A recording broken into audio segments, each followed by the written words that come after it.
So, you've got this big engineering final project. And it's not just about coming up with a cool design. It's really about proving it on paper.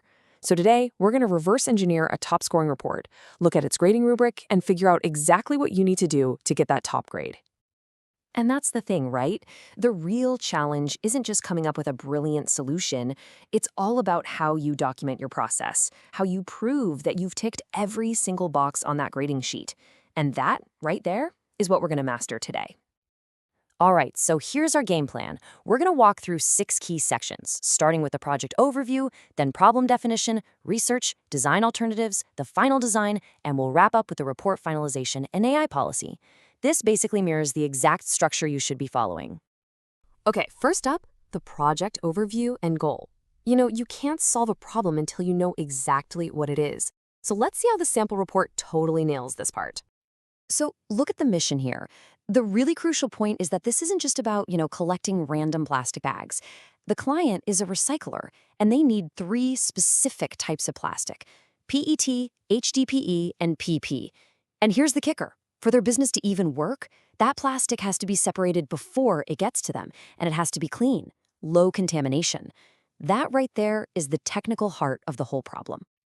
Okay, so now that we've got the mission, let's see how that translates into the next section, defining your problem. This part is so important. It's where you take that big mission statement and break it down into specific, measurable targets that are going to guide your entire design process. So this sample report lists out 7 really clear objectives. Now notice what they're doing here. They're describing the desired outcomes. They're talking about what the system needs to achieve, things like high profit or low contamination, not how it's going to do it. That's a key difference. And boom! This right here is a huge insight. This is a direct quote from the grading rubric, and it points out a classic trap students fall into. See, if you write your objective as install collection bins, you've already jumped the gun and picked a solution. You've limited your own thinking. A much better objective is accessible collection points. It keeps all your options open. And trust me, that's exactly what the graders are looking for to give you those top marks. This table does a great job of showing the difference between objectives and constraints. Constraints are your hard lines, your non-negotiables.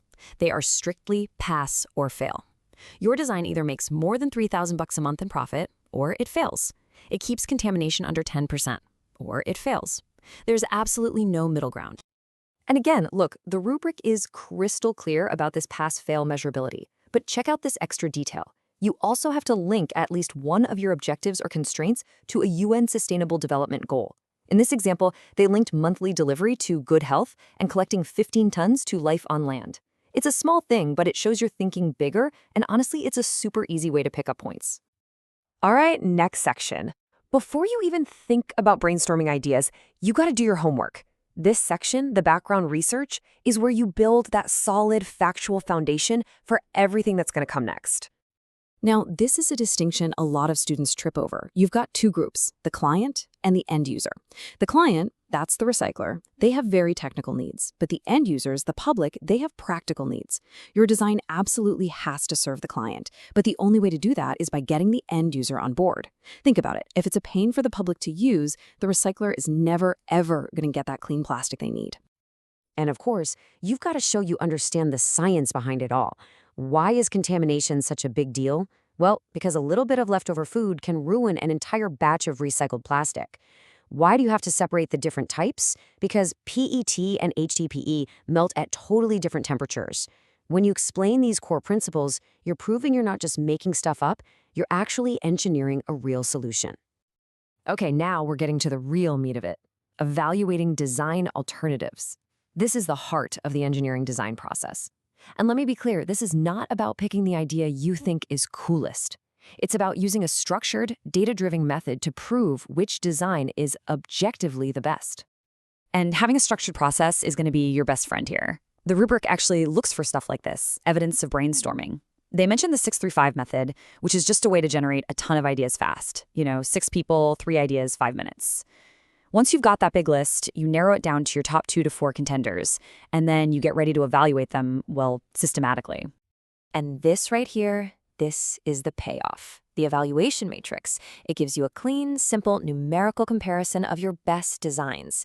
You can see right away they looked at direct incentives, even drone collection, but the government partnership model clearly comes out on top. The big question is, where did these numbers come from? Well, they can't just appear out of nowhere. The rubric absolutely requires you to justify your scores. So take the low contamination objective. Design number 3 gets a perfect 5 out of 5. Why? The report explains it's because the collection is done in person, so you can do quality checks on the spot. Compare that to the drone model, which only got a 2. The bottom line is, you have to show your work. So that winning score, 128, it's not just a random number. It's a conclusion that is totally backed up by data. It's the end result of a logical process that ties together your research, your objectives, and your analysis. It makes your final choice completely, 100% defensible. So, you've made your decision. Now you've got to present that final design in detail. The goal here is simple. Describe it so clearly that you could hand the report to a contractor and they could build it without having to ask you a bunch of questions. And you can see here, this final design is a whole system. It tackles those big cost issues by partnering with the government to get a truck and baling machines. It motivates the public with financial incentives, and it ensures low contamination with those in-person collections. You can see how every feature directly addresses the objectives and makes sure it passes all those constraints we set up earlier. Okay, listen up, because this next part is another big rubric requirement, the cost estimate. You cannot just pull numbers out of thin air. For at least half of your components, you must provide proof for your costs, like a link to a website or a quote from a vendor. You have to prove your estimate is grounded in reality. All right, we're almost at the end. Let's talk about the final details that can literally make or break your grade right at the finish line. I'm talking about proper referencing and the super important must-follow AI usage policy.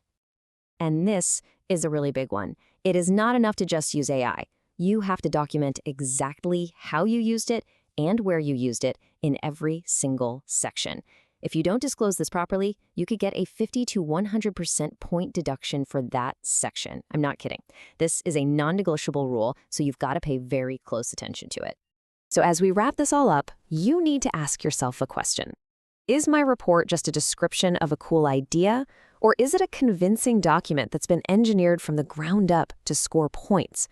When you follow a structure like this one, when you define your terms, show your work, and justify every single decision, you end up with a report that doesn't just present a great design. It's a report that is fundamentally engineered to get you that top grade.